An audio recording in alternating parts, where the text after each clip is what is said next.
Hey guys, it's Caleb. Today's the last day of our half off sale for the Patreon. So we thought we would do one last little push and unlock this for you guys to remind you.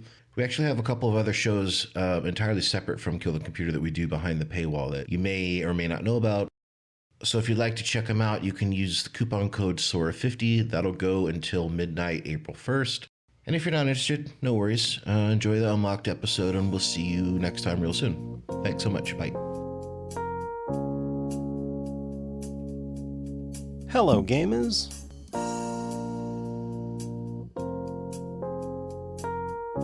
You ever hear about video games?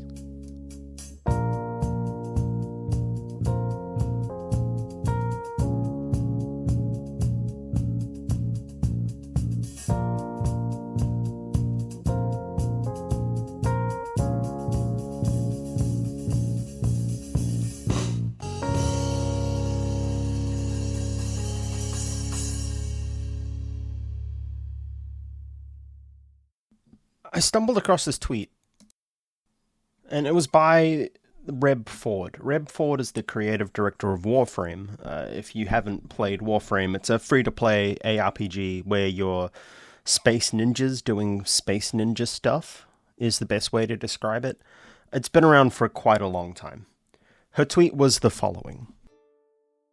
When Warframe released, we had 435 other titles to compete with for the attention of millions of Steam users. Now gamers have 20,014 other games in the same year. For many millions of Steam users that have already been exposed to 80,000 plus prior releases they might have liked. Her grammar's not the best there, sorry June, but the rate of video games is the point she's making here. This year, in 2025, there have been 20,014 games released this year, a week ago. That number's gone up massively more now already. It's been 2 or 3 weeks. If you're looking to release a game now, you're not only competing against those 20,000 that have also released this year, it's the 80,000 that have released on Steam in the last years as well. Back in 2013, Warframe's release year, there were only 435 games released on Steam. If I fuck these numbers up, then that's on me, but it's crazy. 20,000 games released last year, already 4,000 in 2026. That's, sure. Okay, immediate flag. Stats released by Valve have shown that 40% of released games are not making back that $100 fee that they charge to have your game even released on Steam. But that's still 5 digits worth of games that are making that fee back. And then some. And they're all taking up an absurd amount of eyeball space. In 2025, that was 38 games a day. 38 games a day that you would be competing with no matter what day you choose. Are all of them good? No, they're awful. So many of them are just crap. But those that are good are being drowned underneath the weight of that crap. And you combine that with the capital reality of video games now, venture capital moving in, it's bad. Let's start with the most recent one, the recently deceased game called Highguard, developed by Wildlight Entertainment, which was a studio pretty stacked with veterans from Apex Legends, Titanfall, Destiny, Valorant. They billed themselves as making a new breed of shooter. You were an arcane gunslinger called a Warden, you had a horse, it was PvP raid matches. Their reveal came at the end of the Game Awards on December 11th, 2025. It was the one more surprise slot right at the end, which normally something you have to pay a lot of money for. Game Awards host Jeff Keighley was really into Highguard for some reason, and gave them the final slot of the evening for free, when he normally charges about $1 million for other big slots, and that's obviously sits weirdly with a lot of people. Reports from GameFile, Stephen Totilo, revealed that Highguard's development was financed by Timi Studios, Timi Studios. This is a major Tencent subsidiary responsible for hits like Arena of Valor. I say hits, it's a mobile game hit. In 2018, Tencent SVP Stephen Ma was appointed to the Game Awards Advisory Board, and Ma is still listed on the Game Awards website. He sits there along with Microsoft CEO Phil Spencer. Is he still CEO? I think he quit recently. Alyssa Sue and Laura Meal from EA. Nuanced. The situation is nuanced, to say the least. I don't think it's a pay-to-play or Stephen Ma putting his thumb on the scale. An advisory board seat doesn't mean that someone controls the show, and there's no definitive evidence to suggest that Keighley was paid personally or had a financial stake in Highguard. That's something he's publicly denied, but it is weird. The reveal fell flat almost immediately. Wildlight's CEO later acknowledged they could have made a better trailer, for instance. Sadly, the damage was done. Despite launching on January 26, 2026 and attracting over 2 million players, Highguard lost over 90% of its player base within a week. Its primary financial backer, Tencent, pulled out, and the studio shut the game down permanently on March 12th, less than 50 days after launch. That's crazy. I saw this morning when I was recording, there was like 14 people still had the game open on Steam, and God bless the strongest Highguard soldiers of all time. Moving on, Games Fund reports that gaming venture capital funding is down 77% from its market highs and down 28% from pre-pandemic levels. 35% of studios and 86% of sole developers are now relying primarily on self-funding. These late-stage rounds have now disappeared, essentially. The biggest 2025 raise, and it feels fucking awful to say that you're making a raise to make a video game, topped out at $70 million. VCs are likely shifting capital towards AI and other markets rather than backing new game studios. A common thread across a lot of these closures is studios that raised huge during the 21-22 boom, burned through that runway, and found no appetite for follow-on funding. One of the most recent closures that's obviously a VC scalp is Splitgate 2. They were founded out of a Stanford dorm room. 1047 Games had grown into... They were venture capital backed. And I say were because they're pretty dead. They had 200 employees, $120 million raised in funding. The headline round came in 2021, a $100 million raise raised by Lightspeed Venture Partners, alongside a bunch of other guys like Anthros Capital and Insight Partners. There's a fucking list, and they all sound awful. Draper Dragon, Human Capital, Lakestar. What are these fucking names? Anyway, I wrote this a week ago, and I'm still mad about these names. This investment ended up valuing the company at $1.5 billion with a B dollars on the back of 13 million Splitgate 1 downloads. That war chest of those downloads and that raise was meant to give Splitgate 2 a success, and well, the free-to-play Portal shooter sequel launched on June 6, 2025 during Summer Game Fest, and poor player reception quickly prompted 1047 to go back to the drawing board, with co-founders Prue and Begamian admitting the game had launched too early and they had rushed certain features. The launch was also clouded by controversy, with the studio facing criticism over the pricing of in-game cosmetics, including a $70 microtransaction bundle, as well as a presentation at Summer Game Fest where Praux appeared on stage wearing a hat reading "Make FPS Great Again," generating significant backlash. I remember that bullshit. That was funny. About 6 weeks after launch, 1047 announced it was unlaunching the game and reverting it to beta status. They laid off 45 employees, which is about 28% of the workforce, and shut down the original Splitgate servers to cut costs. They spent months rebuilding and relaunched in December 2025. Despite players praising the revamped gameplay, the all-time peak after the relaunch was only 25,785 concurrent players. 25,000 is a respectable number. Don't get me... That's a number that will sustain a healthy game for a long time. It doesn't sustain a studio sitting on $120 million in venture capital backing. That's just not what they want. They want the moonshot. Let's talk about Meta. Meta's the big one in the news this week, in the last week from when I wrote this. Meta basically functions like a VC firm on this stuff, so it's a good pivot anyway. Their VR Studio Purge stands as one of the more dramatic examples of a major tech company pulling back on an ambitious bet after years of heavy spending. Having acquired a string of game studios to bolster its Quest headset ecosystem, Meta had built up an eternal roster that included Sanzaru Games, responsible for titles like Asgard's Wrath, Armature Studio, the team behind Batman Arkham Shadow, and Twisted Pixel Games, a veteran studio with over 15 years of history.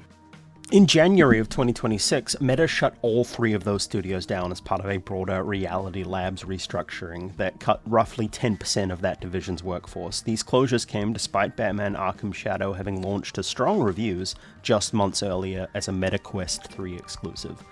That detail kind of makes the shutdown feel particularly abrupt to a lot in the industry, and me. That's a bit fucked. But I think there's a meme where it's like, you don't make a game, you lose your job. You make a game, lose your job. Critically acclaimed game, guess what? Still lose the job. That's just the game industry now. This move, widely read as Meta shifting its VR investment properties away from first-party game development and towards its core platform and hardware ambitions. They decided that funding internal studios was no longer the right use of their capital. The broader context there makes the closures hard to ignore.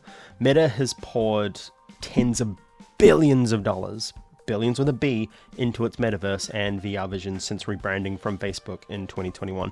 And Reality Labs has reported operating losses in excess of 50 billion with a B over that period. And while I was waiting to record this, it was announced that the metaverse platform itself, that one where you didn't have legs, was going to be removed from Quest VR on June 15th, 2016. The entire VR version of Horizon's World is going to be gone, and it's going to be moved to a mobile-only platform. And then, between writing this and recording this, they said, oh no, we're not going to do this. And I'm wondering if they're doing that because they realize how fucking stupid that would be. This is the entire thing that Mark Zuckerberg renamed his company for. Fuck, dude. I found an old article, and the headline here is, at South by Southwest, Mark Zuckerberg says Metaverse's holy grail of social experience, and what the fuck are we doing here? What we're doing here is trying to moonshot all the way down. There's an underlying tension running through so many of these collapses. It's a fundamental mismatch between how venture capital wants to work and how video games actually succeed. VC money is mostly built around the moonshot model, the idea that you pour capital into a high-risk bet, compress the timeline, and come out of the other side with a product that captures a massive market and returns multiples on the investment. That logic works reasonably well for SaaS products or consumer apps. It fits very poorly into live service games. Everyone wants the next Fortnite, and if it's not immediately the next Fortnite, then it's taken out back and shot like Old Yeller. That's not how video games work. Live service games are not products that you ship and scale artificially, right? They're ecosystems you have to grow slowly through years of community building, content, iteration, trust, all that shit. Fortnite, Warframe, Path of Exile, none of those became pillars of the community overnight. Fortnite is huge now. It was pretty big when it launched, but it's massive now, and that took time, right? Path of Exile took time. Warframe has only gone up, but that took time. They ground it out, they patched relentlessly, listened to their players, and built loyalty over time. I've said time so many times now that it feels wrong. The VC funding model demands that all that be shortcut. Studios raise enormous rounds, take on huge obligations to hit growth targets on an investment timeline that is unreasonable, and then launch before they're ready because the runway's burning and the investors want what little returns they can get. What you end up with is a graveyard of games that had everything on paper, but no real chance to succeed. Highguard had Apex Legends veterans, Tencent backing. Interesting concept, not for me, but I can see why people would enjoy it. Splitgate 2 had $120 million. They had a fan base from the original game, $1.5 billion of corporate valuation. Neither of them could survive contact with the live service market and immediately got taken out back and shot.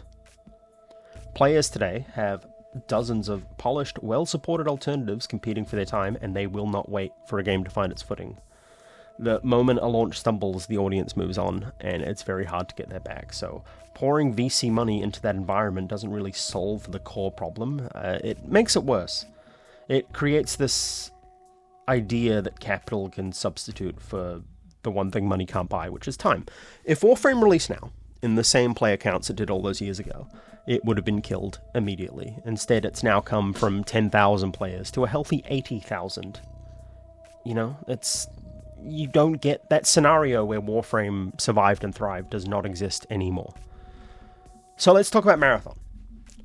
Bungie's extraction shooter launched on March 5th, after one of the rockiest roads to release that I can see in video games in recent memory. Before we even get to the launch, it's worth understanding the situation Bungie was in going into it. Sony acquired Bungie in 2022 for $3.6 billion, one of the largest gaming acquisitions of the era, with the stated intention of giving the studio independence to pursue its live service ambitions while benefiting from PlayStation's resources and distribution. But that independence did not last long, and by 2023, Bungie had missed its internal revenue targets, largely off the back of Destiny 2's declining player numbers, and Sony began pulling the studio closer, taking more direct oversight of its operations. Obviously, layoffs have followed. 220 staff were cut in late 2023. More layoffs came in 2024.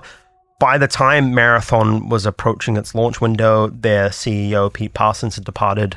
There were reports from inside the studio that suggested morale was pretty rough. And the company that Sony had paid $3.6 billion with a B dollars for was in the middle of being folded into PlayStation Studios. So this wasn't really an independent studio anymore, making a bold new bet. This was a wounded studio under new management, launching a brand new IP into the most competitive shooter market in history. The closed alpha in spring 2025 was met with kind of widespread disdain. Players called for a delay, Bungie delivered there, pushing the game from its planned September 2025 release all the way into March, where we are now. Along the way, the studio also had to navigate a plagiarism scandal after an independent artist named Fern Hook posted comparisons between her publicly available 2017 designs and in-game assets that looked pretty similar, down to the fact that Loss was hidden in one of her designs and then it ended up in Marathon in one of the lifted assets. That matter was resolved. Hook is credited in the game as a visual design consultant, and the art director, I think, quit, or was asked to quit. I believe that second part. I'm not sure what actually happened. But the matter was resolved to, Fern's satisfaction. But the damage to the vibe was done. I think the game's pretty good.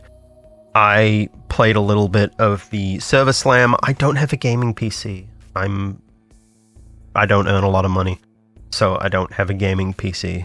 But if I did, I'd be playing it a lot more.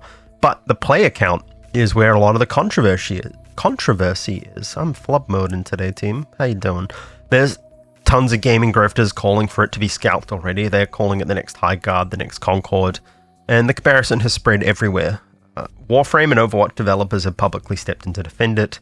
That's where Rebford's tweet came from, pointing out Steam numbers alone don't tell the full story for a cross-platform game also running on PS5 and Xbox. They're not wrong about that, but the fact that defense was even necessary kind of tells you something about how unforgiving the current climate is for any new live service game that doesn't immediately post enormous numbers. This game was made by one of the most decorated shooter studios in history, backed by Sony, with decades of brand equity, and it's fighting for its life because it peaked at 88,000 players instead of 200,000, and that's the market now. There is a separate but deeply related crisis running underneath all of this, which is that making games has become extraordinarily expensive, and that cost curve is only pointing in one direction. Back in the mid-2000s, a AAA title would have cost, 50 million max. It would have been a fucking expensive game, right? Devil May Cry 1 would have cost 10, 20 at most. Don't need to sell a lot of games at $50 a pop to make back $10 million. When a modern AAA title with a 2025 launch window comes out and has costs of 2 to 300 million, well, pull out a calculator and tell me how much you need to sell at $50 a pop to make a profit on that. That's a steep change, and a lot of it comes down to the relentless pursuit of graphical fidelity. The logic is understandable. Every console generation raises the floor for what players expect to see on the scenes. Red Dead Redemption 2 has fucking moving horse balls because of the temperature. That's what we're dealing with now. We now have photorealistic textures, ray trace lighting, motion captured performances, massive open worlds where players expect every blade of grass to react to the wind and also your movement at once. Audiences have been trained to associate visual quality with just production value in general. So studios keep chasing that next level of fidelity just to stay relevant and competitive.